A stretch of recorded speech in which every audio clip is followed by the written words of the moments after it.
Sa puntong ito, alamin natin ang latest sa confirmation of charges hearing ni dating Pangulong Duterte. At live po mula sa The Hague sa The Netherlands, nauna sa balita si News 5 anchor Angela Lagunzad Castro. Angela, anong tinalakay ngayon sa pagdinig? Para makinig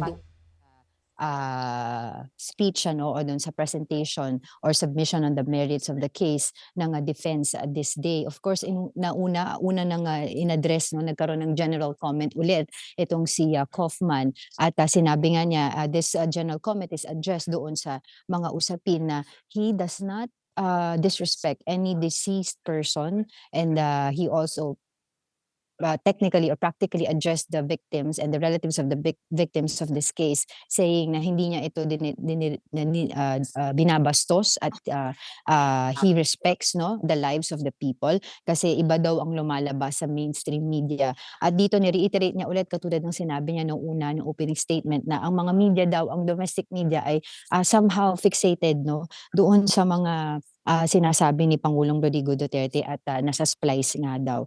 At when he went on to the merits of the case, inuna niya yung mga speeches na ipinalabas ng prosecution at sinabi niya na meron siyang isang speech doon na tinalakay na nilabas ang prosecution saying na parang sa memorandum na si Pangulong Rodrigo Duterte addressing the public at sinasabi niya ang DILG is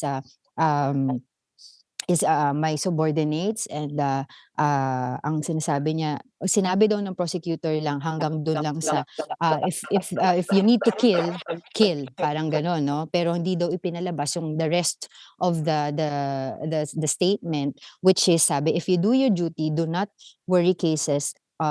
If somebody will go to jail, it's me, I am responsible. And she said, just do it right. We have trainings and you can only kill if your life is in danger. Hindi daw yun pinalabas ng prosecution. So parang yung nagiging takbo nung kanyang statement dito, Bok, ay of course as expected, pabubulaanan niya yung mga pinresent ng prosecution, Bok. Okay, Angela, pumayag yung ICC pretrial chamber na hindi na dumalo sa detention review hearing sa Bienes si Duterte. You have any details with that? Sorry? Yung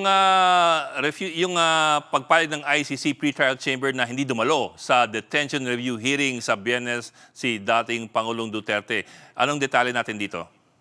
Ganun lang din Bok, kasi as expected actually, hindi na talaga papayag ang pre-trial chamber na kumbaga parang they will allow the president to skip also the hearing or without his appearance because 'di ba hindi na nga sila pumayag dito sa yung sa confirmation of charges. So ano pa ba naman yung one hour na appearance pa na for the detention of review of the detention. So it's expected sa mga judges na hindi na sila napapayagan nila na mag-waive ng right ito si Pangulong Rodrigo Duterte na hindi na lang umappear doon sa review ng detention. Bok.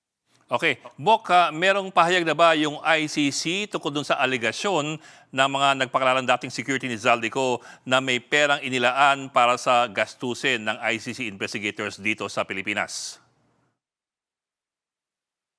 Prosecutor's office na independent sila at may budget sila para sa investigasyon. Ano man daw ang aktibidad ng prosekusyon at ang mga investigasyon nila ay fully covered ng budget ng kanilang opisina. Pero of course, confidential nga daw ang source ng ebidensya, pati ang mga pangalan ng testigo or organisasyon. So talagang ni-reiterate nila na walang katotohanan itong mga allegation sa kanila. But normally nga, they don't really address itong mga ganitong issue. Pero siguro dahil sa dami na rin ng mga messages sa kanila ng Philippine media, they had to issue a statement.